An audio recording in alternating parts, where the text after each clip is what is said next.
Hello and welcome once again to Crazy Comics and Stories. It's me, your charming and delightful old Uncle Rat Bastard. And at the other end of this series of tubes and wires that we call the internets and Chinese weather balloons is birthday boy. Yay! Joe, Crazy Writer. What have you been doing for your birthday today, Joe? I would like to say first hello to all our new listeners in China.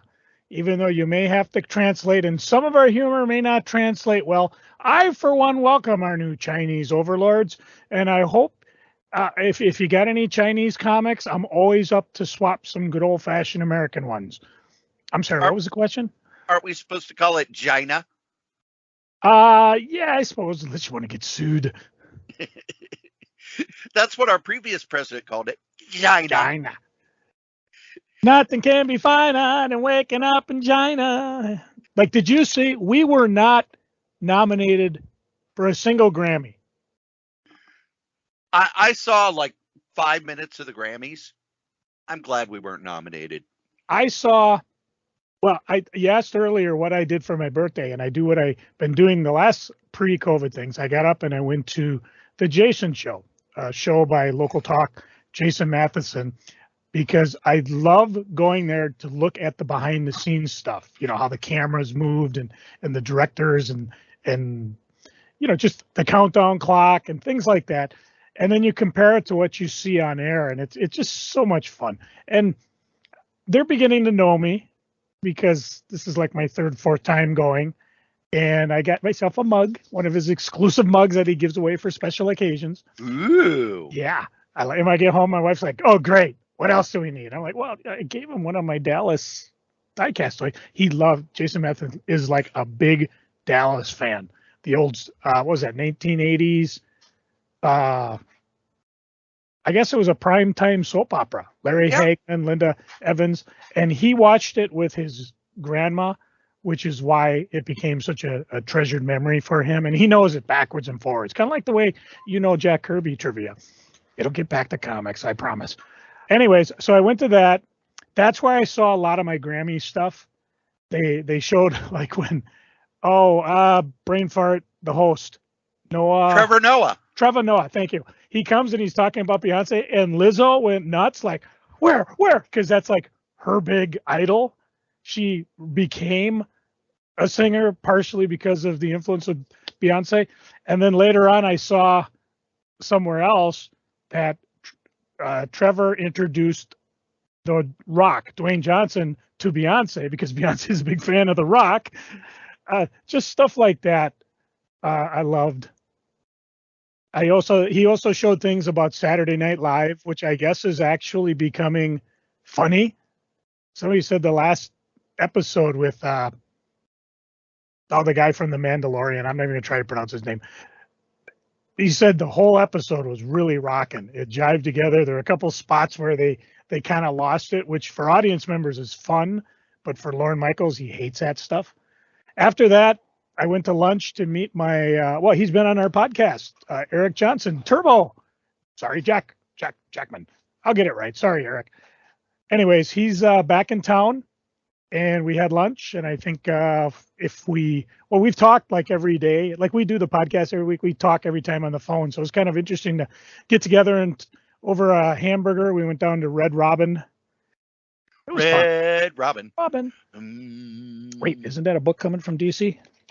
Oh, we'll get to that. Anyway, so I by the way, if Red Robin wants to send us cheeseburgers. Oh, they're good. And the endless fries, which were really good. So after that, I just came home, and we're going to have to rush through this here podcast because my kids are coming over for cake. Well, actually, Dana's going to Skype a call, but so I got all sorts of fun things. And then later tonight, Chris is going to give me spanking. Perhaps you should edit that part out. And you went to the Eden Prairie Mall. I did. I just went to the Target because I was waiting for Eric to wake up because I was done by like 11:30, and I had to give me some of my juice. You might have heard me pouring it while you were talking earlier. So, in case I get a case of dry mouth. So not bad. And the weather was really weird in Minnesota again. Nice, sunny, warm, and then it became cloudy with snow and rain and I heard thunder too. Go figure. You heard thunder and lightning. Oh, thunder. Okay, we put enough references in. Well, we're not here to talk about your birthday. No. And believe me, Lord knows we never talk about mine for good reason. Yeah, there's good reason because you're old. You're old. I think somebody said, "Hey, Cory, what's the last present you got on your birthday?" Dumped. So it's time for previews, everybody. Yay! So this one I actually I have, let's see, 1, 2, 3 DC Connects, and I have 2 Marvels, and I got one of the customer order form, and of course the big previews. So I've got plenty to recycle. I mean, look at. We're working on previews number 413, February 23. As you longtime listeners know, this is an interactive here podcast because we'll tell you what page it's on, and then you can look at it and decide if you want to add it to your list through your friendly neighborhood comic store. If not, well, thanks for listening anyways. Good night, everybody. Oh, and we go off topic. Kind of like this whole opening. Yeah, pretty much. Pretty much. So, on the cover, we have a new series from Ablaze, The Mighty Barbarians, although I don't think it is a new series. It looks like it is a sequel to Barbaric. Is it mighty?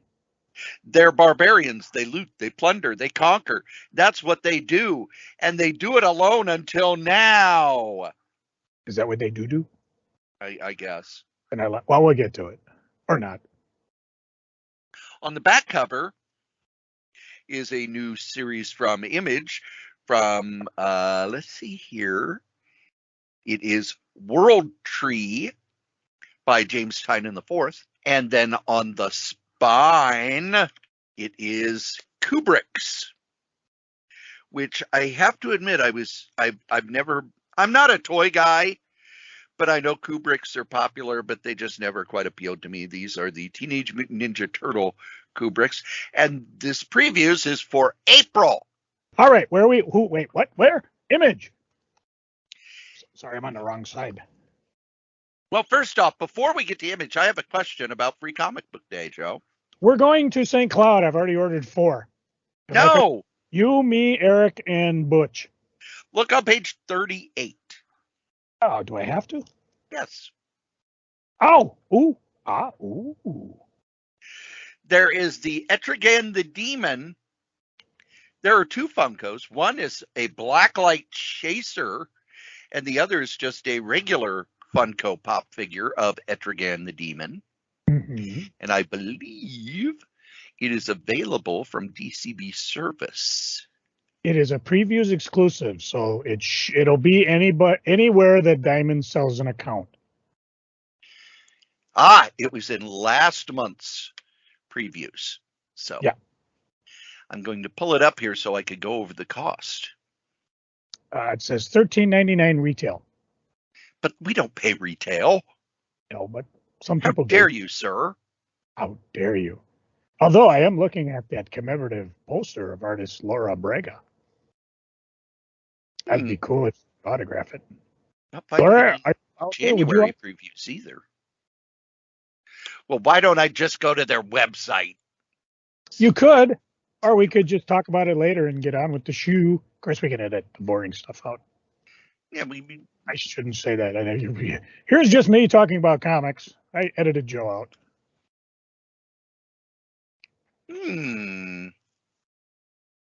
No. People would notice.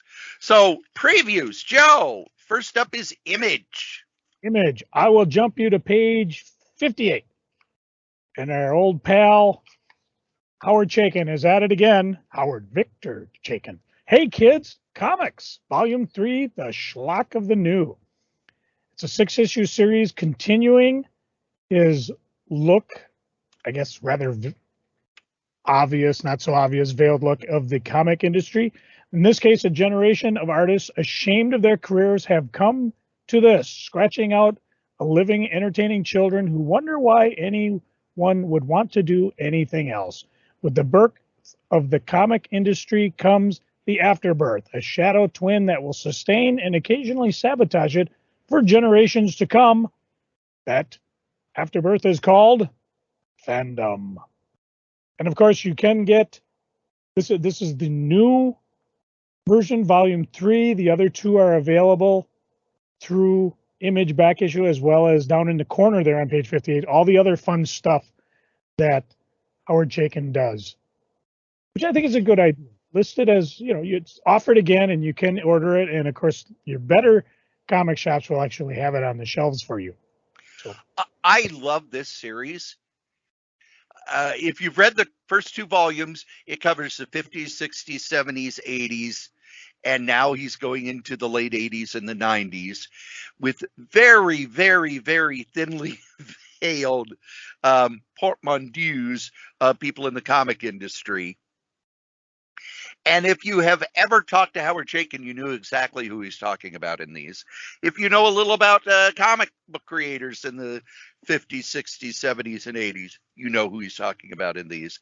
And he has absolutely no problem dealing dirt on people and letting forth how they really are. Although I must admit, there's one thing that I've heard, and I don't know if I've talked about it on the show or not, that Howard he'll never touch it because he loves the man. Gil Kane is in this series, and I don't remember his name, but you can always tell who Gil Kane is because he refers to everybody as my boy, which was an affectation that Gil Kane had. But he has not talked about the fact that Gil Kane used to swipe original art from the Marvel offices to the point where John Putin, who was, the guy in charge of giving everybody their checks and production and everything, there was one time Gil Kane was coming in looking through art, and John said, "Hey, Gil, let us publish it first before you steal it." I don't talk about him walking off with stuff, but I don't recall antidote where he right. But where it's like, hey, can we publish it first? But I do have a comic before that I'm going to point out. I, of course, buying it as a trade, but I want to point it out for people who like their first issues. And Image first issues tend to explode and go crazy. Terror War #1 by Saladin Ahmed, who just got done with a long, really good run on the Ultimate Spider-Man. And this is Bay City was the last livable place on Earth. Now it's crawling with terrors, creatures that transform their victims' worst fears. Humanity's last hope, Muhammad Cho and his overworked, underpaid crew of freelance terror fighters. We're not heroes, we're contractors. And we get 3 pages of art, and boy, that last page, whoa! That's one that'll blow your socks off at the detail of the cityscape that they're going to be using. It's one of those where, wow, that page probably took ages. Looks beautiful. The art just looks beautiful by, let me get the name here, Dave Acosta. I got a couple. I'll just point them out. Page 60, page 61. If you're familiar with these, you already know because they've been out before. Page 60 has Dr. Atomic, the Pipe and Dope Book one-shot. And this is just in time for 420. I believe the reason you know about it because last year, I believe I recommended the Marijuana Man hardcover by the same creator team. So this is completely remastered for a new generation. It's the Stoner's Guide, do-it-yourself guide to making pipes, building a greenhouse, the care and maintenance of home growing, how much to make hashish, how to make it, and much, much more. Whether you're new to culture or a seasoned veteran, this is the only reference book you'll ever need. Across from it is a one-shot Sweet Paprika, black, white, and pink, doing the shtick where they're only publishing it in certain colors. It's the sexiest comedy of 2022. And of course, what's nice about it is they show you the different variant covers that you can get, including, oh my, a hot polybag variant. Woo! All the other stuff is offered again, so you can jump on board if you've been picking these up in the past. And what else you got for us, Mr. Strode? If you go to page 69,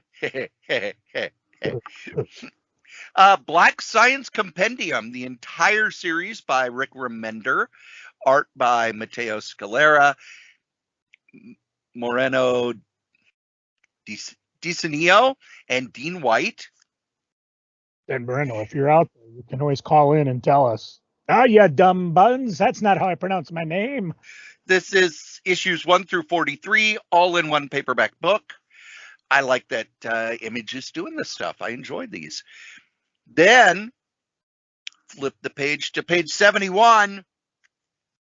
There is Postal, all 25 issues of that in a trade paperback. That is by Matt Hawkins and Brian Edward Hill, art by Isaac Goodhart and Raphael Ineco. Welcome to Eden, Wyoming, a town founded by criminals for criminals, where crime is not tolerated. But a terrible murder shatters the fragile peace of this remote town, driving local postman Michael Schifron down a twisting path toward the truth about his hometown and himself. After all, as the son of its co-founders, Eden is his birthright. I double the kudos for those two compendiums, because first of all, it's the whole kit and caboodle, and I have them down on my list. And that's pretty much it all for me, image-wise. Anything else you want to point out, Corey? Joe, I can't believe you skipped page 72. Didn't say skipped it. Doesn't mean I'm going to order it. I can't believe you aren't ordering what's on page 72. Well, who says I didn't pick it already as a comic? Shirtless Bear Fighter, Volume 2. Finally! The man, the myth, the legend, Shirtless Bear Fighter returns. A war on Bearer. Yeah, it's Shirtless Bear Fighter. Oh, yeah.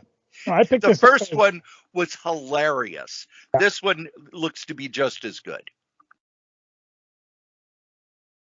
Yeah, I picked that baby up as issues, so. And I believe that is it for me with Image, other than the stuff I normally pick up. Now, the next one up is Boom! And I've got one thing. I'm not buying it, but I do want to point out, if you're a fan of the Expanse TV show, it's officially living on at Boom. A 12-issue miniseries starting. See, written by Andy Dingle, illustrated by Rubine. By the way, that's Diggle. That's okay. I was just happy to say Rubine without messing it up. Picking up after the final season of the acclaimed and beloved sci-fi series and filling in the missing years between Expanse, Babylon Ashes, and the Expanse, how do you say that? Persepolis?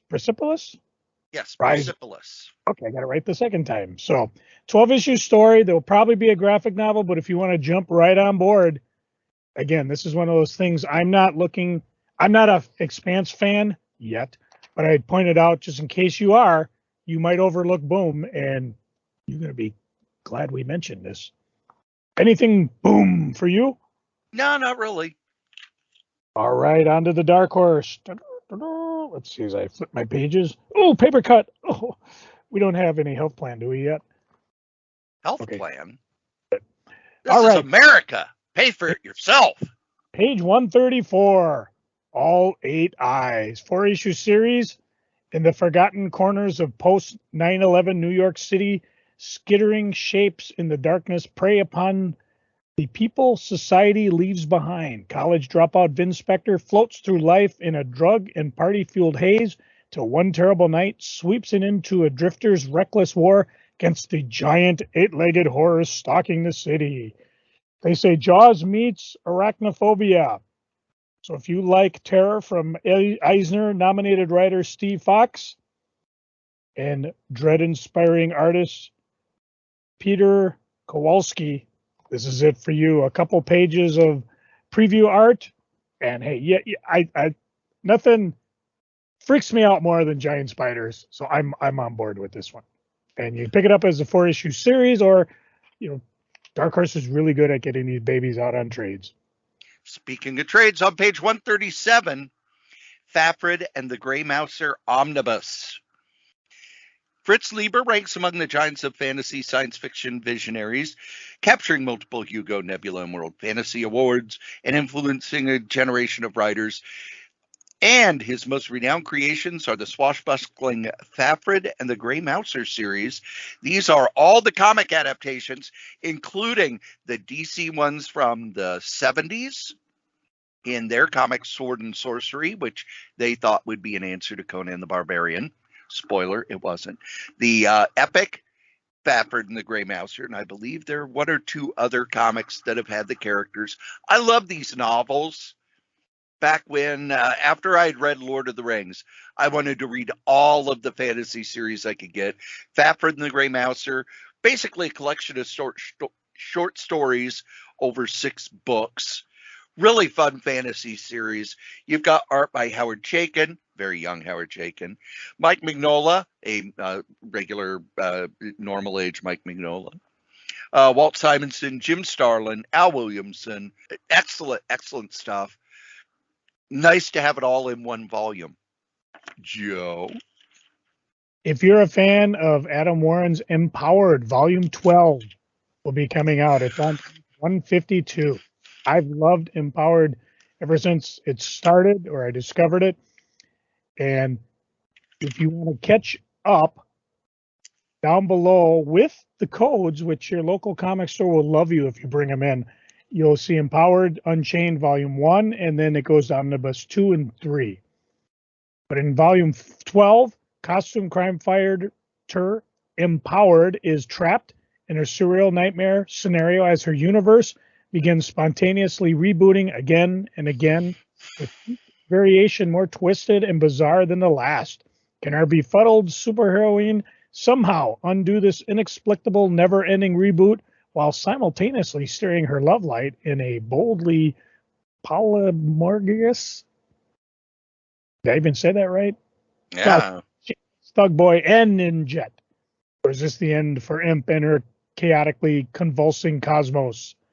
So anytime Adam's got something coming up, I'll recommend it. And it's been a while since Volume 11. If you can find it, pick it up. Otherwise, you got their versions of the omnibuses right down below. If you go back to page 147, the Kevin Smith miniseries Quick Stops is out as a hardcover. And if you flip to page 150, the 3rd volume of G. Willow Wilson's Air is out. With the help of none other than Amelia Earhart, Blythe has begun to harness her perplexing power and is one step closer to controlling time and space. But when the fragmented trail of her mysterious love leads her into the dangerous territory of double agents, metalhead jihadists, and an alarming backstory, Blythe will need to control more than just reality. She'll need to manage her own suspicions and her addictions. This is from G. Willow Wilson, who created Ms. Marvel, has done a lot of wonderful work, and it's through Berger Books. So Karen Berger, who was the editor of Vertigo forever and ever, is the one putting this book together. I just finished the 1st volume. It's very, very good. Anything else in Dark Horse for you, Joe? I have one more thing to talk about, and I will point out, because we're real fans of details. As you know, this particular previews is for books coming out in April, but if you look in the small print, all the trade paperbacks for Dark Horse are coming out in June. So if you don't see them in April, don't panic. They weren't supposed to come out in April. Why Dark Horse is doing it, but who cares? I got some decent stuff, such as on page 153, Past Tense. This is one of those where I'm pretty sure I talked about it and said I'm picking up at a trade, so I just want to point it out. Ashley is a tour guide at Past Tense, a company that sends camera drones into the past to view history's most depraved events. When Ashley discovers Celias Green, an unknown serial killer working in the past, she begins hosting exclusive tours of his murders. The only problem? Celias is still alive in the present. And when he learns of his newfound infamy, he's inspired to come out of retirement to make Ashley his final victim. No time to hide in this neo-noir thriller from indie comic veterans Jason McNamara and some people, Alberto and Paul. Well, Paul Little, but I'm not going to try to slaughter your name, Alberto. I too much respect for this, but I'm looking forward to this one. If you go back to page 151, these are two books I already have. Eerie Archives, Volume 1 in trade paperback. That's right, it's $24.99 for the first, I think it is 5 issues of Eerie, including the next to impossible to find Ashcan issue, which they had to put out because they were scared that some other scumbag publisher was going to put out a magazine called Eerie. So they had to rush it onto the stands first. And I have books from that scumbag publisher, by the way. I get them through Guandanaland. Also on the same page, EC Archives Vault of Horror, Volume 3. You've heard me gush about EC. The horror books were their best-selling books. The art is amazing. Stories are fun. They pretty much created the blueprint for every horror comic and most horror stories that came afterward. And for me, that is it for Dark Horse. You don't happen to have $17,995 in your back pocket, do you? Let me check. That will include $79.95 for shipping. Because I found an Eerie #1, but it's a second print. Let me see. I got about $350. $350. That sounds good. Yeah, I don't say. Other than that, I don't see any ash cans on the bays. Good luck with that too. Joe, what's up for Dynamite? Well, Dynamite seems to be doing really, really well, picking up various licenses from Disney. Their next one up, they had a really smash hit with Gargoyles, Darkwing Duck, sold like crazy. Next one up, Disney Villains Scar #1. And you either know who he is from Lion King or you don't, and that's about as far as I'm going to go, because the question is, how far will Scar go when he realizes he can never rule Pride Rock?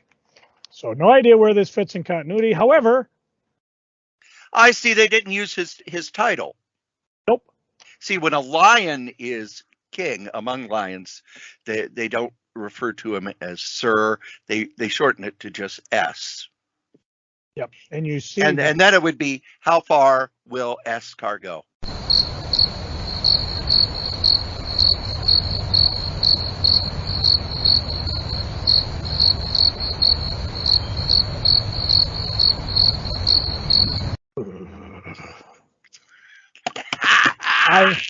I hope Cory's attempt at a dad joke doesn't reflect poorly on Dynamite's offering. If it does, you can go to page 164. They've got some preview art.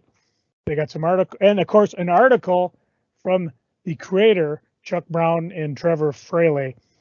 So the one I may try to get, they're offering the RI sign by Chuck Brown that comes with this. And a lot of times, if a discount comic book service doesn't offer them, I might end up going to Tim up at Granite City to see if he has them.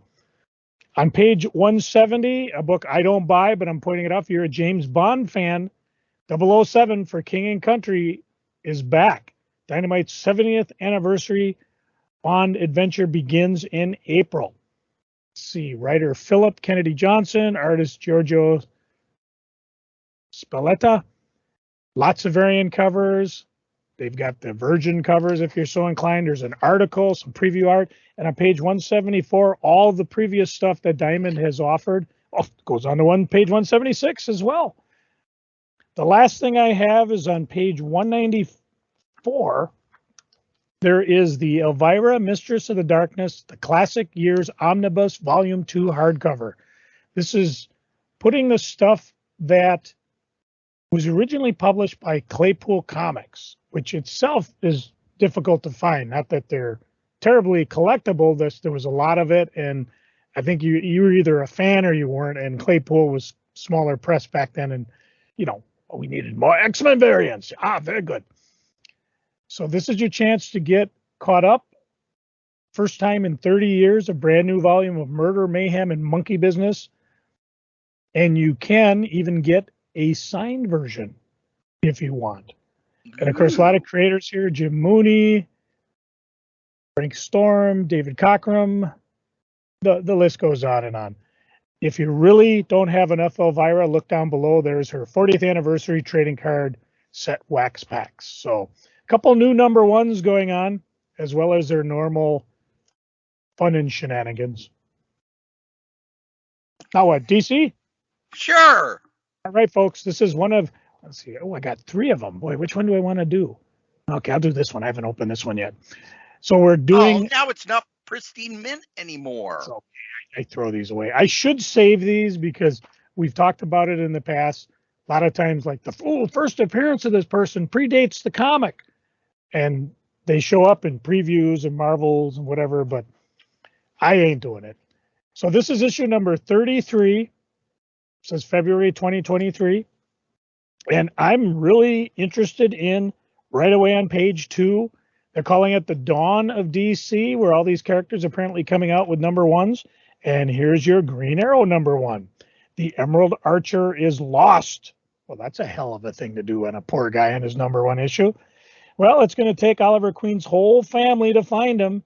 And if you don't have an idea who's who, you can look on page 2, because there's, I think that's cover A that has 1, 2, 3, 4, 5, 6, 7, 8, 9, 10, 11, 12, 13, 14, 15 people of the Arrow family. Ha! Take that, Batman and Superman. So they're going to try to find them, but dangerous forces are determined to keep them apart at any cost. This all spins out of Dark Crisis and Infinite Earths, all that fun stuff. Joshua Williamson, Sean Izaski. Give me a call, Sean. And of course, lots of variant covers. Frank Cho, foil cover by Frank Cho. You know what? I think I've mentioned it before. Those blank sketch covers. Holy moly! Some of those have gone up in price more than your regular variant covers. I think because now that artists are getting used to actually doing sketches at cons on comics. So if, like I did with Supergirl, because that's kind of the thing I like, buy a ton and a half of them, because if you're going back to find them, it's going to cost a little. What's first for you on the DC hit parade? How's your whole family? How's your whole family? You go to page 16. Oh, that's on mine too. DC Speechless by Gustavo Duarte. Is that all we want to say about this? Should we just have a couple minutes of quiet? No, this is not the best of Marcel Marceau. Oh. So this is a silent comic by Gustavo Duarte. Brings his style of humor to the DC universe with short stories featuring funny moments of your favorite superheroes' lives. It is a 56-page comic for $5.99. It's a pantomime comic. I like these one-shots. I looked at the art on the page and was like, oh, yeah, this looks really fun. This looks well worth it. So I'm picking this one up. Joe? I have nothing else comic-wise. Same here. Okay, well, let's jump right into the graphic novels then. And even in the graphic novels, first of all, I didn't. This may be a month for me for compendiums, because I don't have any omnibuses down that I need to buy. They don't have any omnibuses with DC this month. Or, well, even Marvels. A lot of Marvels were all reprints. Yeah. Or reprintings, I should say. But there's a couple of things I'll point out. If you've never, ever bought these, you might want to pick them up, because they're just fun reading. And I'll mention them quick. The first one on page 31, History of the DC Universe. This came out right after Crisis on Infinite Earths. I have somewhere the signed copy, and I had the actual comics. Sometimes you find the comics in the dollar bins or just really cheap, so it's possible to find it. But to get them in a really nice, is this a hardcover or softcover? Hardcover format. It highlights the art by George Perez, Carl Kessel. written by Marv Wolfman. It'd be interesting to read to see how much of this is just doesn't matter anymore with all the reboots. Although the multiverse is back. Underneath it, if you've never, ever read Batman Vengeance of Bane Facsimile Edition, this is your chance to revisit the first appearance of the man who broke the bat. And this came out before the actual back breaking. So for people who are in Batman, I almost had to hit them over the head because right now I think everybody was all excited about the death of Superman, which was going on. But you also had to stop and go, hey, you're going to want to pick this up because this will tie in. And of course, there were people that didn't. And then, of course, the price went up. I don't think it stayed up, unlike Thanos Quest, which really stayed up there. So, but here's your chance, and I feel weird recommending a book that I bought at cover price once upon a time, but this is your chance to get it. And the fun thing with facsimiles, everything's in there just like I saw it when it first come out. I want to point out, although I'm not buying them, the Dark Crisis hardcovers on page 22 and 23. If you pick this up, you get pretty much the entire Dark Crisis. There are a few issues here and there. Yeah, they don't collect the Flash tie-ins. A couple other tie-ins don't show up. I am waiting for the inevitable omnibus because they do omnibuses of these big events. But if you cannot wait, this is where to pick up the story of Dark Crisis. Yeah, there wasn't even a compendium this month, was there? No, they do have a compendium. There's the Tom Strong compendium on page 47. Okay. Yes, I am picking that up. This is what I thought was weird. But they were a while ago. What I think is weird on this one, if you recall, last week I was talking about Miracle Man, who they say was written by the original writer. Here they're like, yeah, Alan Moore done did this. Because Alan Moore still retains the copyright. Remember, this was done under the America's Best Comics. And he probably won't ever do any work for DC anyway. So what do they care? Yeah. Here's your Ratchman check. Go away. But no, this I definitely recommend. And then across from it, if you've never, ever read it, Absolute V for Vendetta. The Absolute, of course, is an oversized edition. So you can actually check out David Lloyd's big art and just enjoy it. Somewhere in here also is the Sandman, Absolute Sandman Overture Edition, which I may pick up because that Overture, first of all, it's a prequel to the entire Sandman run. I've been telling people, especially people who are just getting involved in Sandman because of the TV show at Netflix, do not read this until you've read everything else because it spoils things and it won't make a lick of sense because you're going to be going, who in blue blazes is this? It is on page 29, by the way. Thank you. I wasn't going to mention it, but I figure as long as we're talking compendiums and absolutes.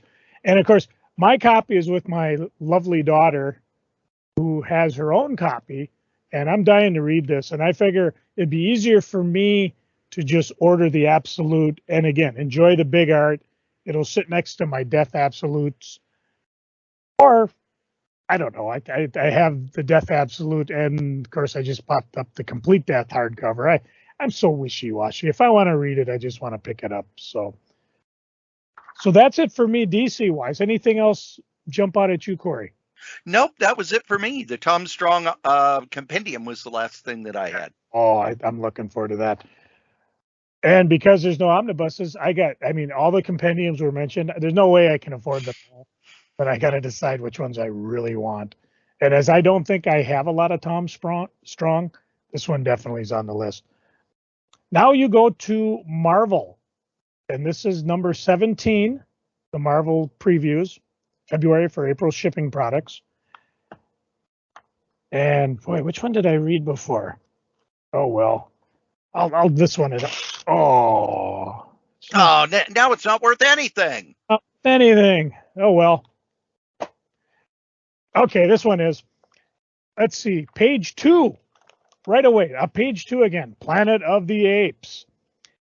Now, I think this is based off the movies, the later movies, not the earlier movies. Yes. Okay, so I'm just pointing this out because, again, all the first issues seem to be going crazy at Marvel's. Pick this bad boy up, even if you're not going to read it or enjoy it. You got a bunch of variant covers to try. So I thought when I got excited thinking it was from the original Planet of the Apes, which is kind of my sweet spot for Planet of the Apes, but it's your chance to jump right on, just point it out because there it is right there on page 2. Pick it up. You know you're going to love it. Cory. On page 7, we have a new Guardians of the Galaxy series. 1 year ago, the Guardians of the Galaxy were destroyed, their optimistic futures shattered by the betrayal of one of their own.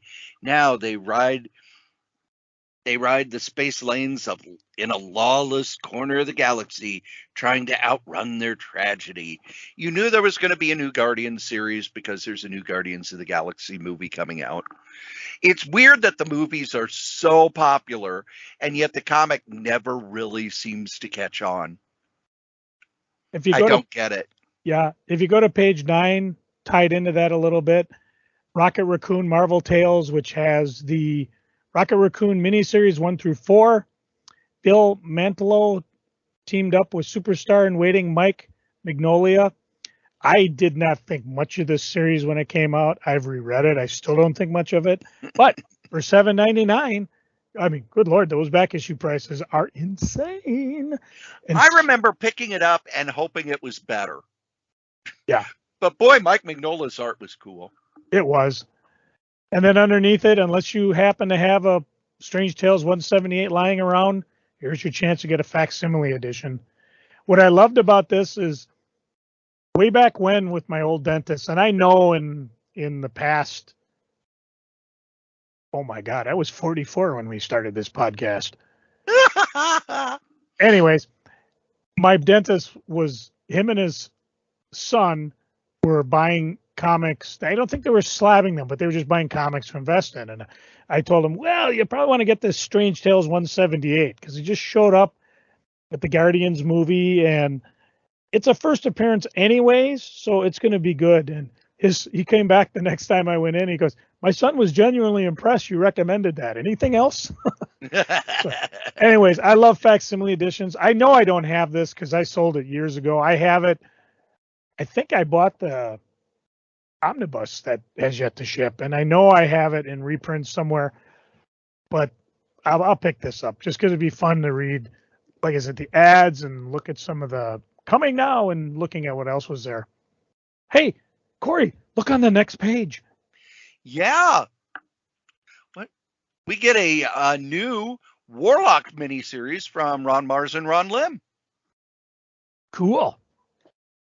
I will pick this up as a trade, but I like the fact that they are reuniting classic teams for miniseries. I do love I know I got an internet. It was a good discussion with somebody on the interwebs because they're saying if you look down on page 10 in the middle panel of the black and white preview, there is, I don't know what she's called now. Her.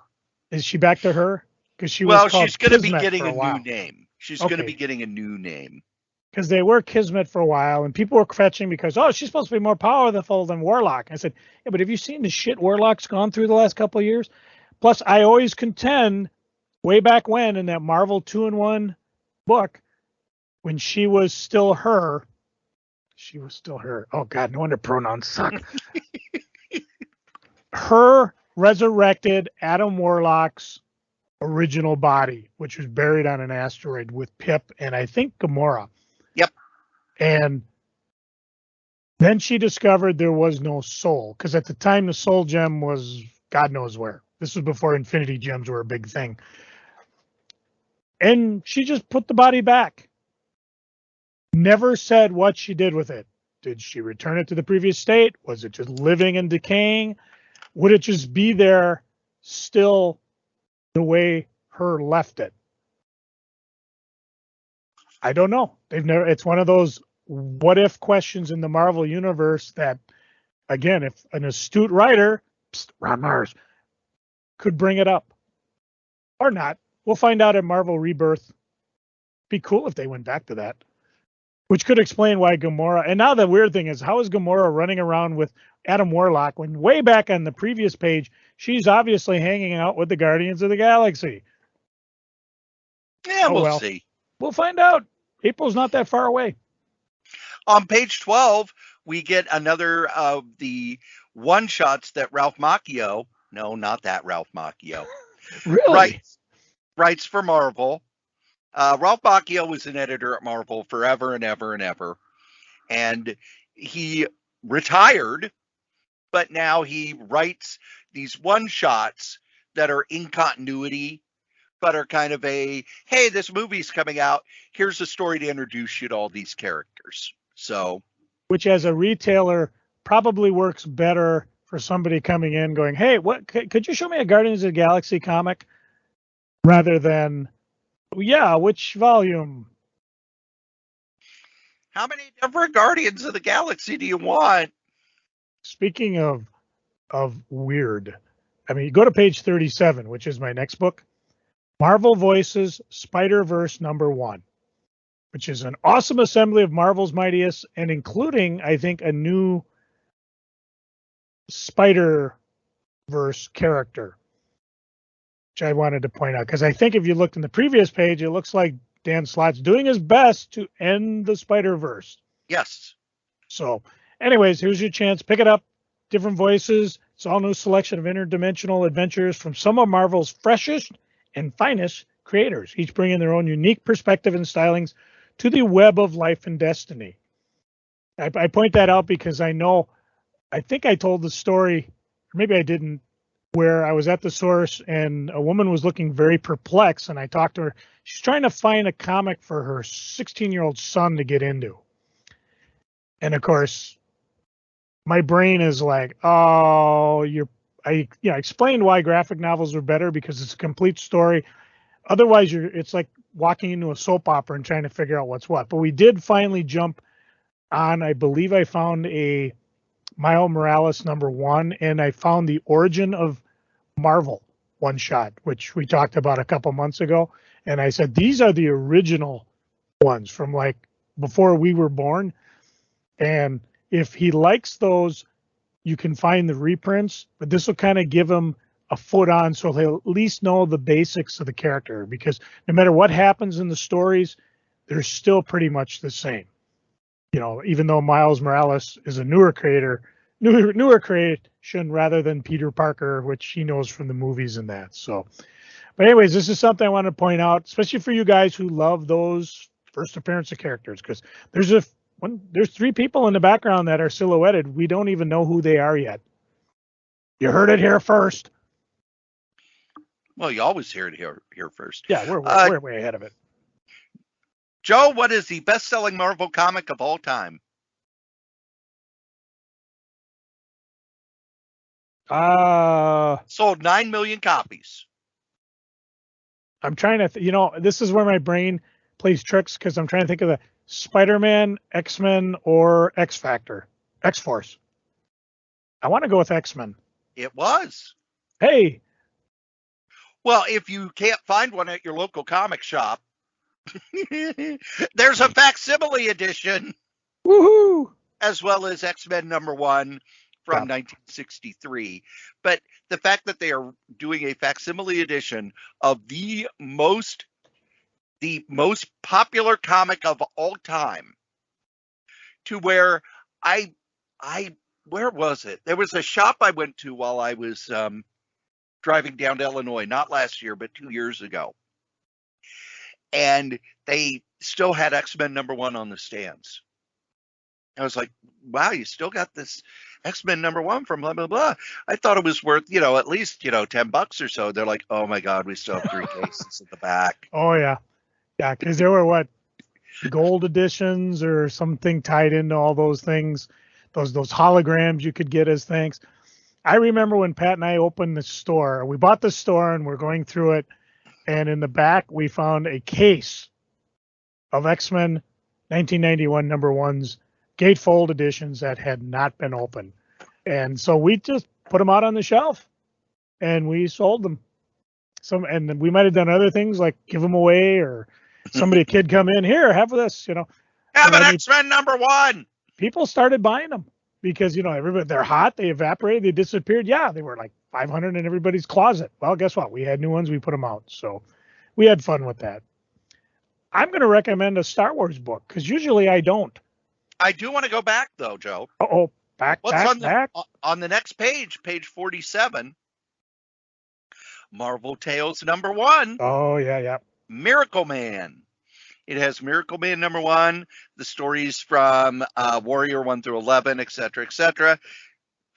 These are the stories that were reprinted in Miracle Man 1 through 4 in 2014. We actually reviewed this last week. So you can pick up, basically it's book 1, because the way Alan Moore put it together, it was book 1, book 2, book 3, book 4. And Neil Gaiman's doing the same thing, except his is the Golden Age, the Silver Age, and I forget, is the next one the Modern Age? I Or don't know. the Bronze Age? I don't know. We haven't even gotten that far yet.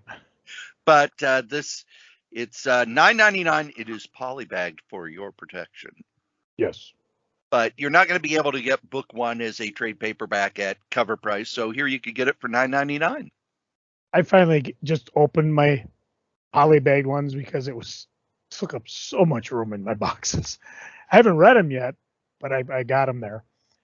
And then the other #1 that I'm going to point out before we get to Star Wars is on page 49, Captain America Cold War Alpha.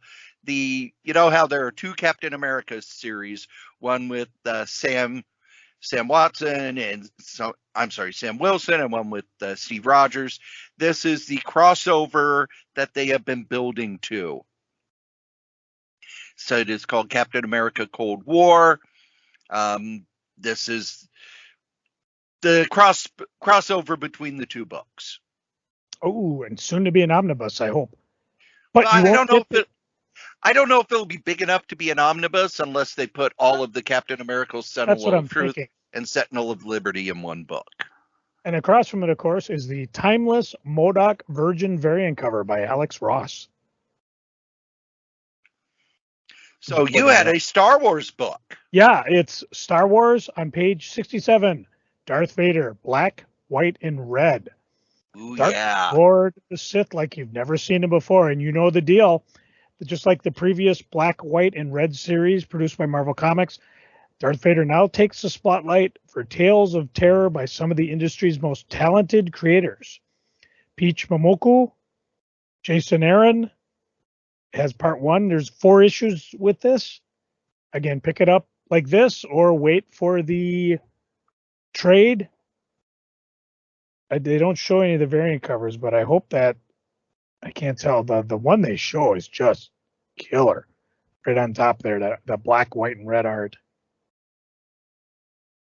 All right, sorry, I'm being distracted. I have nothing else beyond this because there was not a single omnibus or trade that interests me from Marvel. However, I do sit back and listen to Corey because sometimes he'll say something and I'll go, ooh, I'll pick that up. All right, first off is Miles Morales Spider-Man by Saladin Ahmed, who I talked about a little earlier. He completed a run on Miles Morales Spider-Man, went 42 issues. Really, really well done. There was a Clone Saga in here, by the way. What is it with Spider-Man and Clone Sagas? I like Saladin Ahmed's run. It was not as good as his Black Bolt series. His Black Bolt series blew me away. This was just solid superhero storytelling. Miles Morales is a character who appeals to a younger audience, so it wasn't as dark as the Black Bolt series was, but still really good. On the next page is an omnibus. I understand why they're putting it out, but I'm not interested in it. That is Wonder Man: The Early Years. There's going to be a Wonder Man TV series on Disney Plus in a while. So there's not a lot of Wonder Man out there to be reprinted. So this gathers up all the Wonder Man stories from his first appearance in Avengers #9. Then he was brought back by Steve Englehart in Avengers 150. and we will never know what Steve Englehart wanted to do with them, because Steve Englehart was fired after that issue. Because issue 150, no, it was 151, he brought it back, but issue 150, he was so late with the script, they had to put a reprint in Avengers Steve, 150. do you realize we're not only being sued by DC, but by Wonder Bread? But this gathers up all the stories up to the first issue of his solo series, which I got bit by the collector bug. I thought that the artist, Dave Johnson, would be a huge star. And while he's very well known and very well respected in the industry, he's not somebody, I thought he's going to be like the next Jim Lee. That didn't happen. So I have 20 issues of Wonder Man #1, which good luck selling them now, since the guy who wrote it is a convicted owner of child pornography. Oh. But this reprints all of the Wonder Man stories up to his first issue. Then there is a second Phoenix omnibus. And I didn't pick up the first Phoenix omnibus because it's jumping around. And a lot like the Loki omnibus, where, okay, I get it, but with the Phoenix story early on, it would jump around, and if you're reprinting these issues up to that, well, that story ends on a cliffhanger, and yes, Jean Grey's not in the next 3 issues, but you're leaving story on cliffhanger. And well, this is all the stuff from after Jean Grey had died up to her return, and then a few issues of X Factor and Excalibur telling the story of the Phoenix, even if Jean Grey's not involved. Because remember, there for a while, Rachel, her daughter from an alternate future, became the Phoenix. This one I actually mentioned a little while back. Sigil Omnibus. Sigil was a series through CrossGen, and Disney bought CrossGen. CrossGen lasted about 4 years. They went bankrupt. Disney bought them up because they wanted one book, and that was Azkaban. They were going to turn it into an animated movie, and then instead they turned it into a couple of books, but they owned all of CrossGen. So now they've given CrossGen to Marvel, and Marvel's going to be putting out omnibuses. The first one is Sigil, which was by Barbara Kessel, Mark Waid, Chuck Dixon, Tony Bedard, with art by Ben Lai, Steve McNiven, Kevin Sharp, Paul Pelletier, Eduardo Barreto, George Perez, Ron Wagner. They are reprinting Avengers Omnibuses 1 and 2. They are reprinting Invincible Iron Man Omnibus Volume 1. And then we get to the Marvel Masterworks, which at this point just make me depressed. Because they're reprinting stuff that I bought off the stands. Contest of Champ is in this, as well as Incredible Hulk 256 through 265. Fantastic Four, we're getting near we're basically at the end of John Byrne's run. This is 269 through 277, as well as annuals, and the entire Last Galactus story. Joe, what is the problem with the Last Galactus story? I'm not sure. John Byrne never finished it. Oh, sorry. I'm thinking, when you said John Byrne, I'm thinking his original run of it. But no, I hear you. Well, he didn't finish his original run of the Fantastic Four either. He left halfway through a story and left it up to Roger Stern to finish it. Another reprint. No, this is a new one. That's right. This is a new one. What If Into the Multiverse. This reprints the second What If series. And this is What If 1 through 39. When What If came back, they were no longer double-sized. It was a regular-sized comic, and it lasted a whole lot longer than the original, but I still think the original was better.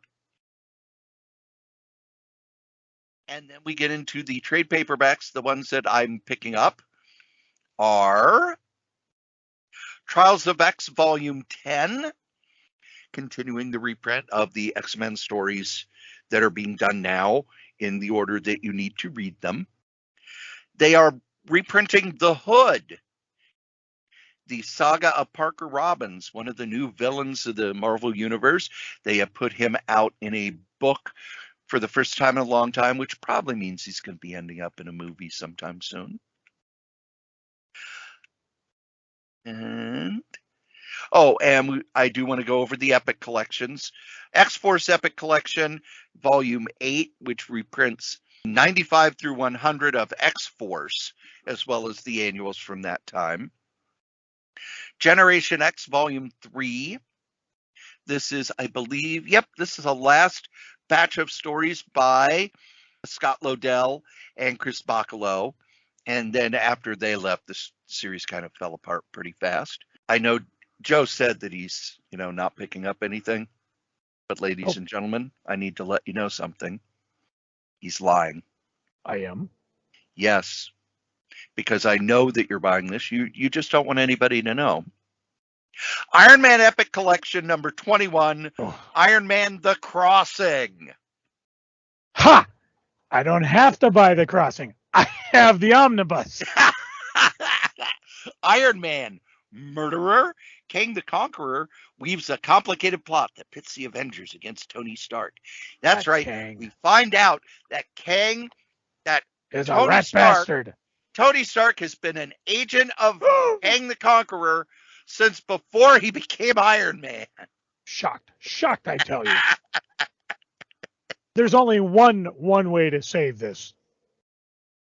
Kill everybody and start over? Well, yeah, but we could go back and get a teen Iron Man before Kang got his fingers in him. That makes perfect sense. It's certainly better than cloning him.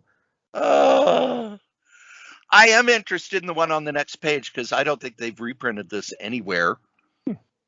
Unless the Masterworks got into these issues. That is Sergeant Fury Epic Collection number 2. This reprints Sergeant Fury 20 through 36, annuals 1 and 2. This is when Stan Lee handed it off to Roy Thomas. Dick Ayers had already been drawing it for quite some time. This was basically this and X-Men were lower selling books, so Stan felt he could hand them off to Roy Thomas to see if Roy could handle it, and I think Roy did okay. We like you, Roy.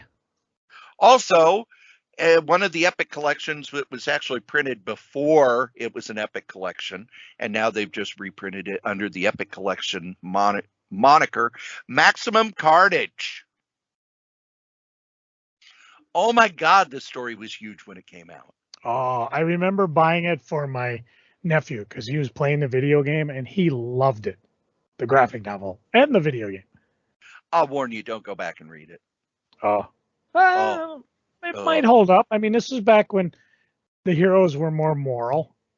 See, I read it, and the problem with it is when it comes out as a monthly comic, them repeating the same scenes isn't as much of a pain in the ass. But I can't tell you how many times I got so tired of Peter Parker. I don't know what to do. Mary Jane needs saved. These people are going to die, but I can't kill Carnage. Over and over and over and over and over and over and over. We do get a She-Hulk Epic Collection reprinting the Steve Gerber issues, which I don't know if they've ever been reprinted before. And I believe... and the smaller Marvel Masterworks, they do a Captain America Volume 2. So those are really fun. I had not seen those. Basically, they have scaled down the size of the Marvel Masterworks for the Scholastic Book Fairs. And I finally saw one when we were running around on Black Friday. And it's a really cool package. If I were a kid and I got those, I'd be all over them. Kind of like you and I were for the pocketbooks that reprinted the early Marvel stuff. And that's it for Marvel. And now, the rest of the comics. I will start us off on page 224 under the... I have that too. Yep. the Michael Moorcock Library Multiverse Volume 1. I absolutely love Michael Moorcock. It's one of the few books I recall reading. My cousin handed me first the Chronicles of Corum, and then I got into Elric. After that, I didn't do the Eternal Champion, but what was fun is, of course, all three of them interweave, and it was fun because you knew they were going to meet. Anyways, this is more of the multiverse. Its most celebrated characters collide in this multiversal saga. It collects Michael Moorcock's Multiverse 1 through 6. If you didn't pick it up then, you've got some nerve. I mean, here's your second chance to pick it up. Michael Moorcock, of course, wrote it. Walt Simonson, John Ridgway, Mark Reeve did the art. If that panel on page 225 doesn't blow your mind away, forget the last 30 seconds that I've talked about this. And this is Volume 1. It was a 12-issue miniseries when DC published it. So Volume 2 will be the second half of the story. Woohoo! And what was the one that I wanted to point out here? Well, if you want to look Titan it up. Comics. Okay. No, it's Aftershock. I wanted to point out Aftershock. They're in bankruptcy protection. So they only have 2 comics. And then if you notice, they use the rest of their pages to, hey, please buy this stuff in our warehouse. Please. Let's hope they don't turn into like, what is it? Avatar and Boundless. Where it's every month, hey, we still have stuff in our warehouse. Please come buy it. That's a deep cut. Broadway comics? Broadway doesn't have anything in their warehouse anymore. Nope. For me, the next run is on page 258, 259. I'll probably be recommending these every month they come out. I can't even say the word. Aconite. But they do actual prose books on Marvel characters. On page 258 is Marvel Crisis Protocol Into the Dark Dimension.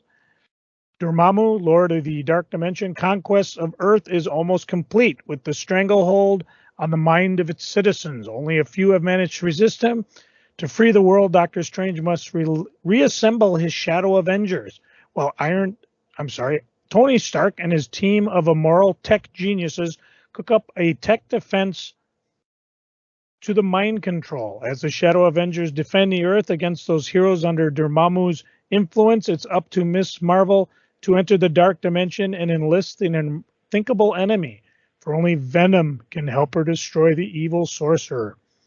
Case in point, I only know how to say Dormammu because of the Doctor Strange movie. I used to call him Dormammu. On the other page, I know it was Dormammu because Fred Hembeck always made the joke, your Mamu? Your Mamu? On page 259 is the other one, Marvel Untold's Tyrant Skies. Victor Von Doom has many enemies, but he has a special loathing for the Red Skull. When the Red Skull creates a flying haven for the billionaire elite who share his deplorable values, Doom prepares himself for the worst. Because Latveria is beset by a rash of terrorist attacks, Doom's suspicions are confirmed. The Red Skull is coming for Doom's homeland. So now Doom must infiltrate the shielded microstate drifting in the skies above his nation state to save his people from annihilation. But finding a way on board the floating city is just the first in a series of trials that will test Dr. Doom to the limits of his beliefs, his strength, and his powers. So since no omnibuses, I'm going to get me some prose books. Also on that page, we got a new mini-series from Ahoy called Second Coming Trinity, the third in the Second Coming series. Back again, the book that turned the comic industry upside down. Oh, and it wasn't just to get your spare change. Jesus Christ, the Son of God, tackles his biggest challenge in 2,000 years, babysitting a child with superpowers. Meanwhile, his roommate, the superhero called Sunstar, faces his greatest enemy, his own guilt, in the court of love. I also want to point out right above that, yes, a reprint of the Too Much Coffee Man comic series by Shannon Wheeler. I love Too Much Coffee Man. I buy all of Shannon Wheeler's cartooning books. But if you buy this trade paperback, and this is only if you pre-order it, it'll be signed by Shannon Wheeler. The very next page. Check it out. On page 260, a number of trades I'm going to point out. We talked about Second Coming just a minute ago. Volumes 1, Volume 2 in trades. Go straight down. My Bad Volume 2, our good pal Peter Krause does the art for it. Very, very funny comic. And another comic that my daughters absolutely loved right across in Amazing Slave Labor. Anything from Johnny Vasquez. You probably know him from a little property called Vader Zim. Thank you. See, even I can't remember it. But here's his stuff. Filler Bunny, The Collected Works, and down below, Johnny the Homicidal Maniac. Imagine if Nickelodeon wasn't keeping Johnny under wraps. This is your chance to see it. I highly recommend all these books. And since you have no omnibuses, you got free cash this month. Well, you have no omnibuses. Can I point out something I want absolutely no one to order? Sure. Because on page 264, way down on the corner, there's Night of the Living Dead. Revenants. I can't even say it. Revenants. Number 1. There's a Judy photo cover signed by the actor Judith Ridley from the original Night of the Living Dead star. I really, really, really want this signed book. None of you bastards order this. I'm almost ready to just order 50 of the damn things if I didn't have to prepay everything just to make sure I have it. I often think of that guy who used to do that on the eBays. I'd see him every time Avatar or Broadway, or not Broadway, I'm doing it again, Broadsword would have, this is the rare Lady Death version, only 50s made. And on eBay, he'd be selling that same book for, I only have 50 copies available. So he obviously must have been going to Diamond and say, I'll take all 50. Whether he got them or not, I have no clue. Sometimes I would get them. Sometimes I'd be like, oh, they sold out. You didn't get one. Now he can't sell any of them. See how many boundless you can sell. Anyway, so totally ignore what I just said. Nobody buy that. Look away. Cory, what's next? Move on, please. Page 314. The Fabulous Furry Freak Brothers, Grassroots and Other Follies. This is the third of 7 standalone volumes compiling the complete Freak Brothers comic adaptations. Reprints of The Fabulous Furry Freak Brothers. This was a comic that even after the Undergrounds collapsed, still did well because stoner humor never gets old. Do you know it was the only Freak Brothers comic I ever had in my comic store, brand new? The Idiots Abroad? Nope. I think it was number 13. Oh. Because they actually, everything had been published previously, and all of a sudden they published a number 13. And it's very expensive, I believe, on eBay because it came out years before the other series, after the other series did. No one collected it. Yeah. I think it has been collected, but nobody knew it was there. But I had one. And Fat Freddy's Cat. My uncle used to have Fat Freddy's Cat comics. Oh, yeah. Lying around that us kids could read. That's how I learned about sex and drugs. Not from Fat Freddy's Cat, but from Freak Brothers. No, Fat Freddy's Cat was just gross cat jokes. Oh, yeah. Joe, what's next?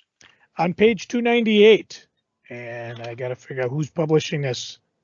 Sex Publishing. That's CEX. They have Joseph, 1957, number 1. It's debuting the work of Italian superstar artist Fabio Ambu. You know about Lakia, the cosmonaut dog sent into orbit on Sputnik 2, but no one knows about Joseph, the first gorilla in space. Born on Joseph Stalin's birthday and subjected to terrible genetic experiments, Joseph soon grew far too powerful. The leadership of the Soviet Union did all they could to stop him, but not everything went as planned. 2 different covers, 2-issue series, a little expensive, but it sounds intriguing. Cory? If you go to page 335 under Humanoid Press, this is offered again, but I don't think people outside of Minneapolis knew much about it. And that is MPLS Sound, which stands for Minneapolis Sound. Story of Starchild, a group that almost made it to stardom in 1983 under the wing of the artist formerly known as Prince, led by a young woman whose desire to change the world through music ignited a revolution. This is fiction, but it is fantastic. The people who did it knew everything about the Minneapolis music scene in the early 80s. And it's not just a history of what that scene was like, but a well-told story about choosing art versus being famous. And anytime you give a character where they have to make a choice, you got a story. I loved this story. Absolutely loved this story. I read it, I think I reviewed it 2 years ago, and it's now back in print. Buy this book. It is fantastic. Joe? On page 326, Humanoids, Black Cat Social Club. It's a story of 3 punk rock witches, Alice, Hazel, and Maggie, who cast spells with their songs to battle corporate demon jerks, defeat rival witch bands, and save the world, and try to get to the next gig.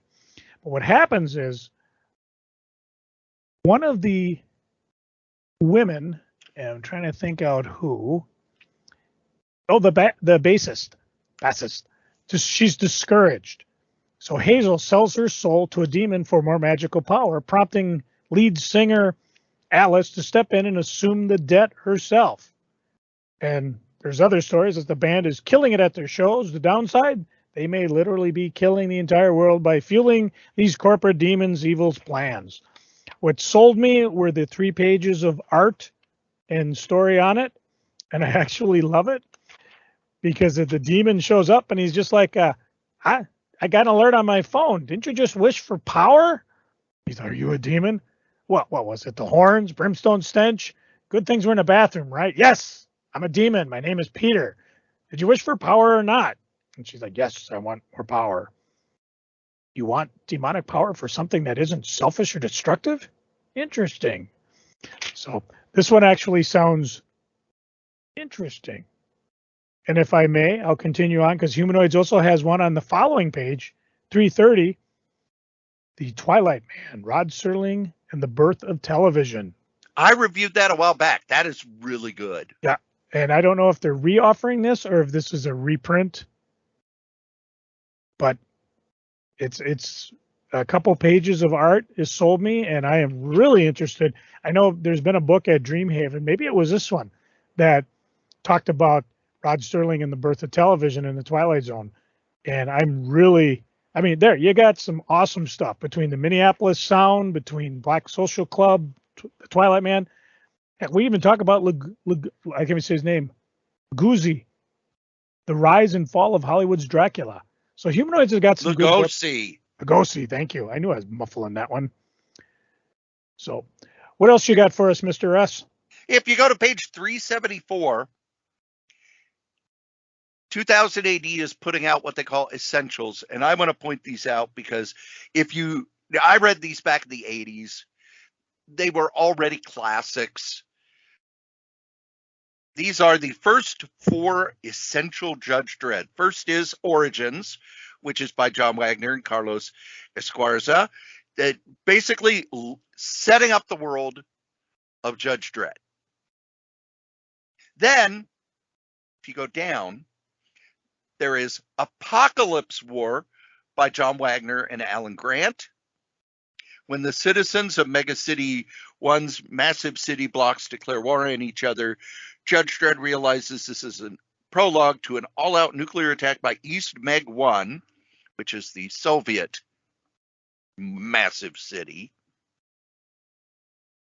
As warheads rain down, Dredd leaves a brave guerrilla resistance inside the Soviet forces, building to an earth-shattering decision that shakes his world to its core.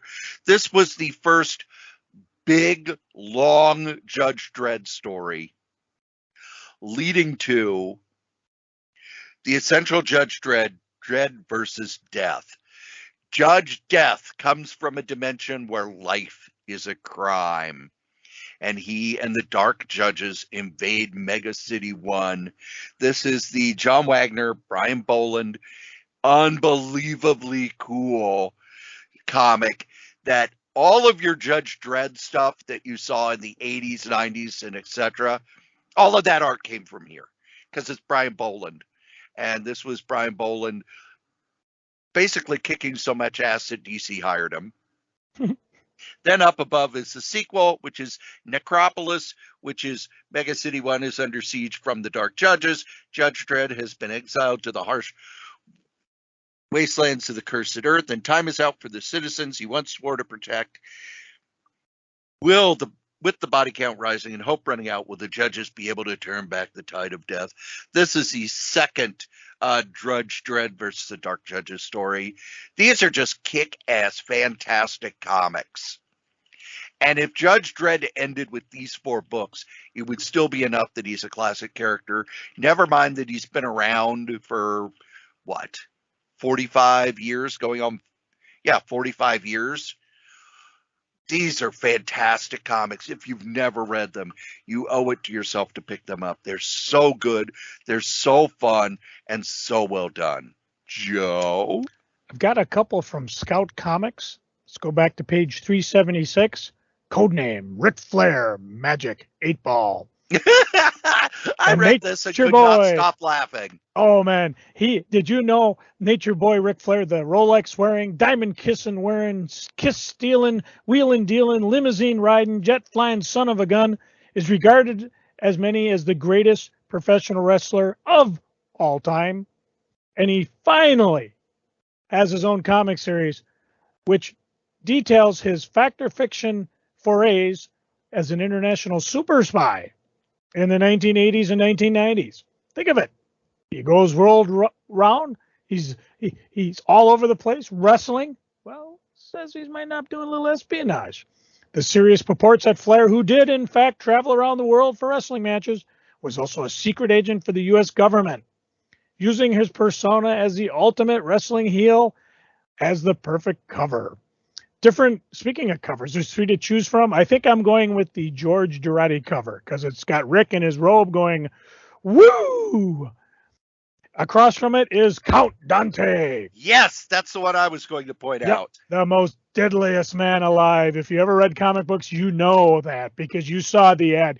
You knew if you studied under him, you too would know his secrets. And in this case, Sidney Brown relives his years fighting alongside Count Dante, an iconic and controversial karate master from the 1970s. But while the reporter is interviewing him, while the reporter interviewing him is excited to hear the salacious details of a crazy life, it is clear the time is bittersweet for Brown. 2 covers to choose from, 6-issue miniseries. Lord knows how long the Ric Flair one's going to go on, probably until the CIA shuts it down. So a couple good ones from Scout.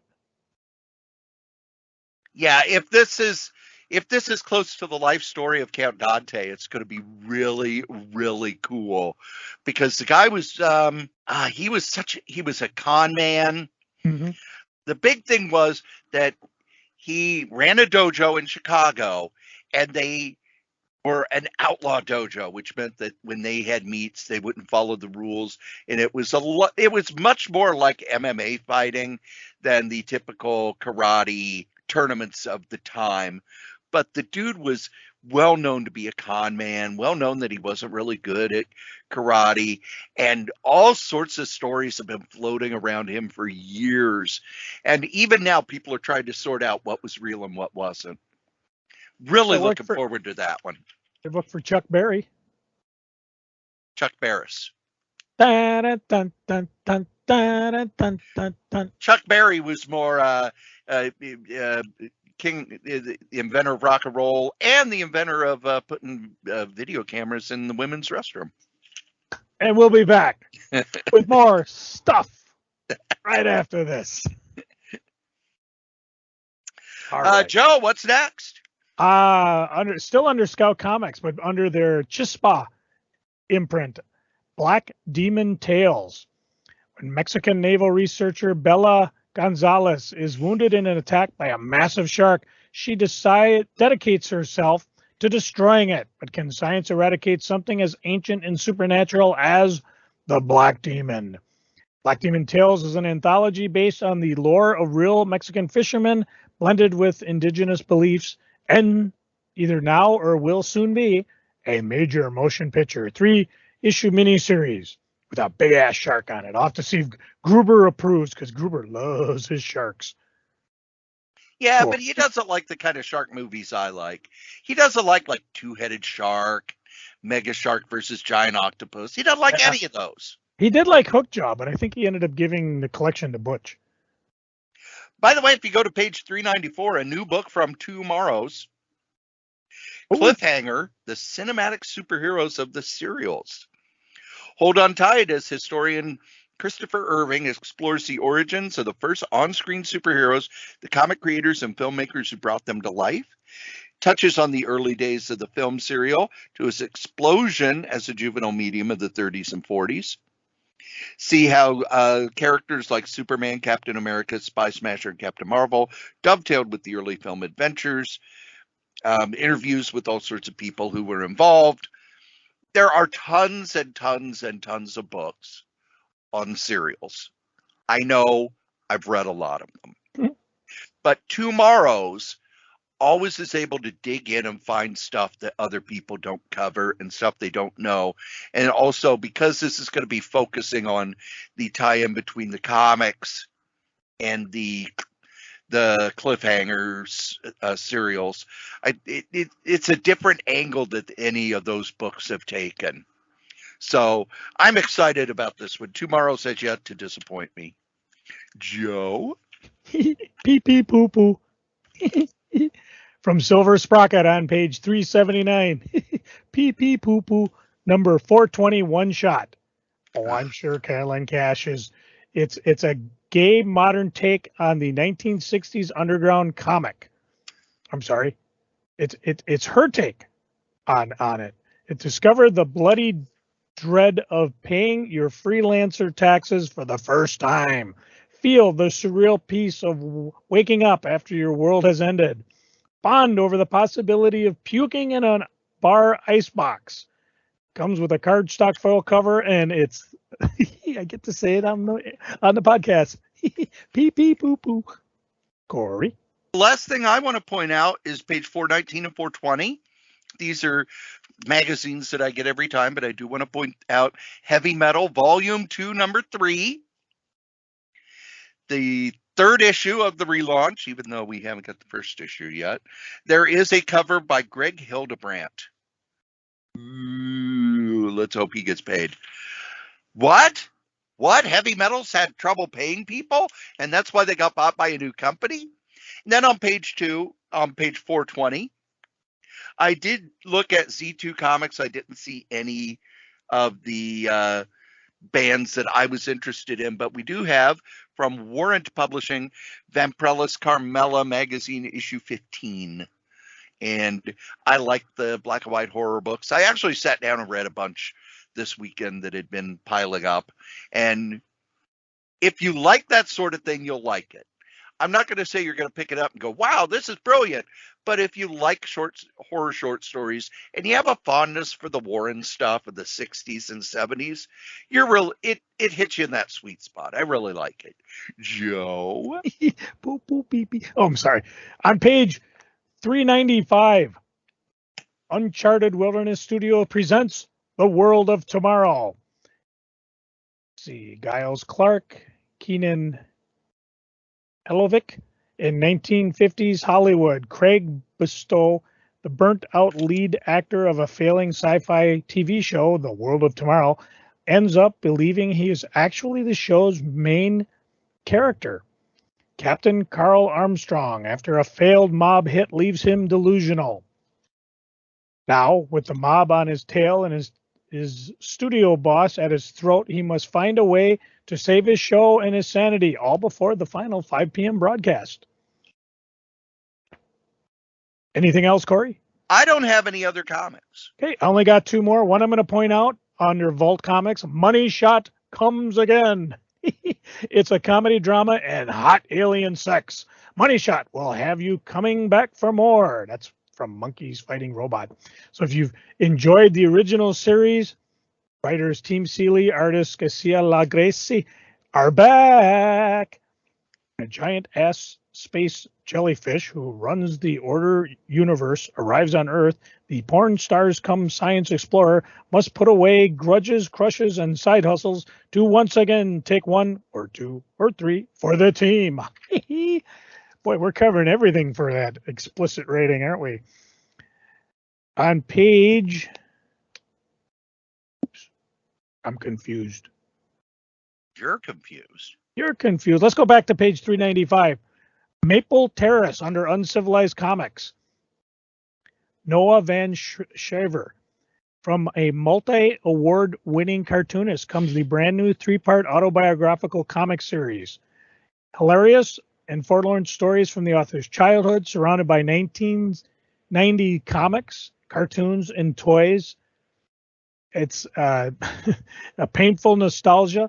Noah was a regular contributor to Mad Magazine, has written and drawn some numerous best-selling graphic novels, including One Dirty Tree from Uncivilized, and let's see, Fante Borowski, struggling writer for Fantagraphics. So a 3-issue series. The fact that it takes place in the 90s kind of caught my attention because, of course, that's when I owned Hot Comics. And the final thing I have is on page 408. Griffin number 1 from Whatnot Publishing. Ben Kahn and Bruno Hidelio are the creative team behind, how do you say that? Ignaz award-winning series Heavenly Blues. So they did that. They're doing Griffin, 6-issue miniseries. In the distant future, mankind is taken to the stars and spread across the galaxy. They've encountered hundreds of worlds, met dozens of species, and crushed them all in the iron fist of humanity. Humans reign over the Milky Way as a fascist empire known as the Sovereign Reach, and their most feared soldier is the merciless Captain Leda Griffin. 6 months ago, they disappeared. 1 week ago, they returned, changed, radicalized. Now they want to bring down the empire they once served. She has a new mission to recruit a crew of rogue officers and mad scientists and set fire to the galaxy, no matter how many get burnt along the way. 6-issue series. No idea if they're ever going to do a graphic novel. And they do have a number of variant covers. And this one caught my attention. I think it sounds like it'd be kind of fun. And that's it comic-wise. Shall we flip this over? Sure. For Brian? And if you know me, you know my For Brian is the easiest one I've ever done. Just a piece of cake. Go to page 17, Joe. Page 17, I'm there.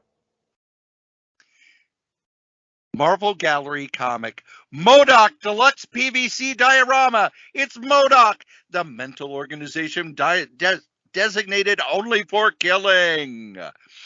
Standing approximately 11 inches tall, this deluxe diorama features detailed sculpting and paint applications, comes packaged in a full-color window box. It's MODOK! MODOK, MODOK, MODOK, MODOK, MODOK, MODOK, MODOK. And if that isn't impressive enough, Cory, you have a choice. You may go back to page M7 or forward to page 18, because there is Marvel Legends in 3D comic Moon Knight 1/2 scale bust. Another Diamond Select toy release. The Fist of Khonshu is a legend in Egypt, and now he's a legend in 3D. Mark Spector is the newest entry in the L3D line with a 10-inch half-scale bust of him in his tattered Moon Knight garb. Set atop an Egyptian-inspired base, this portrait features detailed sculpting and paint applications. Only 1,000 pieces made. Slightly more expensive than MODOK, but there's only 1,000 pieces. Colored in a full color box with a certificate of authenticity. Go, go, go. What are you waiting for? It to be MODOK? Oh, yeah, there is that. Or on page 37. 37? I know. You could get a Men in Black neutralizer, the limited edition prop replica. Or the Men in Black 2. It's only a mere $600. I bought a signed comic book for $600. For Come on. $600, it ought to actually work. It might. Come on, Brian. Only limited to 1,997 pieces. The Men in Black 2's got 2,002 pieces. Get it? The year the movie came out. Yes. You know who doesn't charge $700 for their services, Joe? Well, wait a minute. I got more for Brian. Oh, I've got all sorts of stuff. I want this guy to go broke or at very least get arrested for what's on his desk. Because, like, on page 45, the Lord of the Rings Tower of Orthantic Environment statue. Could you imagine how cool that would, putting a big glass eyeball on top of that sucker? Only $99.99. And, of course, I'm not totally heartless. I do have some things that are cheaper. On page 38 was a ice tickle. This was a brain tickle from way back. The Snoopy is Joe Cool motorized model kit, because I had one of these things as a kid. Basically, it's a snap together Snoopy, and it has a battery operated motor, and it goes back and forth and back and forth. This thing goes back to 1973, which tells you something about how old I am. And I was looking at this, just marveling, and my wife's like, "No, you're not getting it." I said, "It's not for me," but it just, the fact that I had totally forgotten I ever had one of these. And of course, I was terrible at models, so I always had snap togethers. But if you're feeling like funds are tight, fine, go back to page 33. Longbach Heroes 5-inch figures. You can have Barry, Classic Hack, Classic Madman. There's a Grendel there, only $25. Mr. Monster, the Goon, the Tick in Disguise. So these are all, I believe, 5-inch figures. So they're a lot like, not too bad. For $25, that's a good deal. Just looking off the top of my head, I would probably pick up, I think I have a Madman, but he's 9-inch. I'd probably do Madman, Cassie Hack, Grendel, and Mr. Monster. Maybe the Tick, I don't know. We'll see how, I don't have a lot of omnibuses this month, so I got some funds to play with. Who else has funds to play with, Cory? These guys, our sponsors. Woohoo! Our newest sponsor is NordVPN. Let's be honest, if you're out on the internet, you need a VPN to protect you. There's all sorts of things going on the internet where people can track you. You could accidentally download a keylogger, all sorts of things. NordVPN gives the best security possible. It has a password manager which generates complex passwords, syncs across all your devices, stores your notes and credit card information. It also gives you 10 gigabytes of private cloud storage, secure files. It backs up your data automatically. But the main thing it gives you is peace of mind. It gives you peace of mind when you're out on the internet, when you're streaming, when you're playing games, when you're listening to podcasts like this one. It gives you safety anywhere at any time. It protects your online activity. You get full access to all content. And if you use the link go.nordvpn.net sh3ku, it'll take you to where you can get a great deal for a 1-month plan, a 2-year plan, a 1-year plan. They are our newest sponsor. We're happy to have them. And if you would like to sponsor something here at any of the podcasts on the Solitaire Rose Network, you can. Just email me, solitairerosenetwork@gmail.com. Thanks. And me with all these other podcasts. The Solitaire Rose Radio Network is currently on a pause, basically because COVID-19 has made it so that I have to work a lot of extra hours at both jobs. But you can still go and listen to my other podcasts. Now, you're probably listening to Crazy Comics and Stories, which is the main podcast. But on this same feed, KRAYZCOMIX, is Solitaire Rose Radio, the solo radio podcast that I do. I've done interviews, I've done short stories, I've done all sorts of things, and you can get to it right here on this same feed. I also do a podcast called Novelcast, where I take the novels I've written and turn them into free audiobooks. That's over at novels.solitairerose.com. Dangerous Dan Moore and I and of course Wolfie B. Bad, give you bad advice over at badadvice.solitairerose.com. You send in your questions, and we give you the aforementioned bad advice. And then myself and Adam Vermillion from For the Love of Comics do the Fantastic Forecast at fantasticforecast.solitairerose.com, where we go through the issues of the Fantastic Four, 4 issues at a time, to give the plot and commentary on each issue. That's not all. Yes, I'm crazy. I still, over at pwinsiderelite.com, every week on Wednesday, do a recap of the latest episode of AEW Dynamite. I write up what happened, and then myself and Anthony Pyrus will do an audio. Now, you can only listen to the audio, if you remember, at pwinsiderelite.com, and if you're a wrestling fan, you should be, where we then break down the episode, talk about what we liked, what we didn't like, give it a grade, and let you know if you should have watched that episode. Those are the other podcasts here at the Solitaire Rose Radio Network. Thanks. Jeez, people. Think Corey's got a life? Hell no. Hell no. Let's see. We will forego the retro review because Joe has a birthday today. Yay, I got cake in 6 minutes. He wants to spend it with his family. I do. Can you imagine? Like a loser. Yeah. And the only reason Corey's upset is because we're not having pie. Otherwise, we'd be doing this face to face. So let's do freaking and geeking. Joe, what are you freaking on? All right. I'm just going to, one thing that I'm freaking on. I had ordered an Incredible Hulk 181 double ace. It's a Wizard Ace double sketch by Herb Trimp. It's basically a reprint, of course, of the first appearance of Wolverine. But inside it, Herb Trimp had double sketch, not only a little Wolverine sketch, but a Batman or a Hulk as well. So, and of course, it comes with a certificate of authenticity. Lost in the mail. Not stolen. The person I got it from, who sells under the Fuchs, I'll just spell it. FEWKES 1959. He says apparently Royal Mail got hacked, and they are still trying to recover from it. And he feels that it's still locked in their system, but he did give me a refund anyways.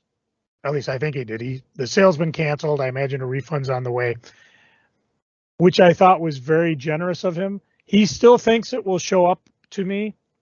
And although I'm pretty sure he doesn't believe me, if it does, I will figure out a way to pay him for that. And this would become a geeking. So in a way, it is a geeking because, he took care of me. And that's kind of what I would do too. You don't get something, I'll take the hit. That's just the way it is. Because, I'm selling tons of crap on eBay still. Still, I would have loved to have that double sketch by Herb Trimp. Who knows? Maybe.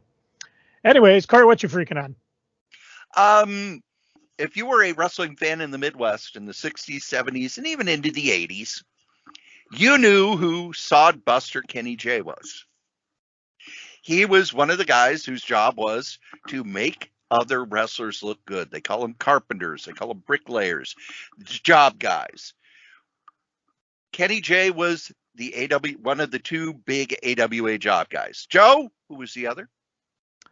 Mike Scrap Iron Kadaski. That's right. And every year, now we didn't know this down in Illinois, but I guess every year they would have Kenny J and George Kadaski wrestle, and it was the Battle of the Losers. And they traded a trophy back and forth until Scrap Iron lost it because, well, there was a lot of stories about him in Bobby Heenan's book. But after Kenny J retired from wrestling, he did a lot of good charity work around the Twin Cities. Down in Savage, he would have an annual wrestling event, all proceeds going to charity. He and Mick Karch were very close. They worked together on Steel Domain Wrestling and other places. Kenny J passed away last week. And when I mentioned this to Mike Johnson, he was like, I don't know a lot about him because he never left the AWA, never went anywhere else. Although he was involved in training Muhammad Ali for the very famous horrible fight between Muhammad Ali and Antonio Inoki. And he was kind of Muhammad Ali's first wrestler he fought. And Kenny was supposed to lose, but Muhammad Ali knocked him out in the third round. It was supposed to go to the end for Muhammad Ali to knock him out. But no, Muhammad Ali tagged him, knocked him out for real. But I let Mike Johnson know. Mike didn't know a lot about him and just kind of grabbed stuff from Wikipedia. So I let Mick Karch know, and Mick wrote up this beautiful remembrance of Kenny J and sent it into PW Insider. They ran it, and sounds like he was just a great guy. I've been to a couple of the charity events he ran. They were very much kind of like AWA reunion shows, and just a shame that a lot of the people that we grew up with are passing away. Joe, what you geeking on? It's my birthday. I'm going to eat cake. And pretty much everything at the beginning of the show. Cory, what you geeking on? I have a book in my hand. I'm shocked. From Clover Press, The Continental Op by Dashiell Hammett.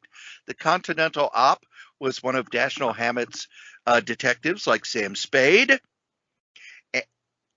But this was his other character that he used in Black Mask magazine. So what John Snyder has done is gather together 10 of the, 1, 2, 3, 4, 5, 6 of the stories and reprinted them with illustrations. John K. Snyder, you may know from his time when he worked on Grendel. He also had a series called Fashion in Action.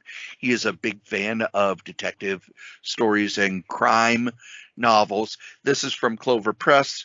It's $19.99, but they were selling it at half price. And I have never read these Dashiell Hammett stories. Love Dashiell Hammett. Maltese Falcon, one of the greatest movies ever made. And I remember I saw it, was like, oh, this is so good. And then I read the novels. Wow, the novel's just as good. Except we never do find out who kills the chauffeur. But head on over to Clover Press's website. It's still on sale at cloverpress.us. Believe it or not, kids, you've listened to us blather on about funny books for 2 hours. Thank you. And as we say every week, happy birthday to you. Yay. Happy birthday to you. Yay. Happy birthday. Happy birthday. Happy birthday to you. To me.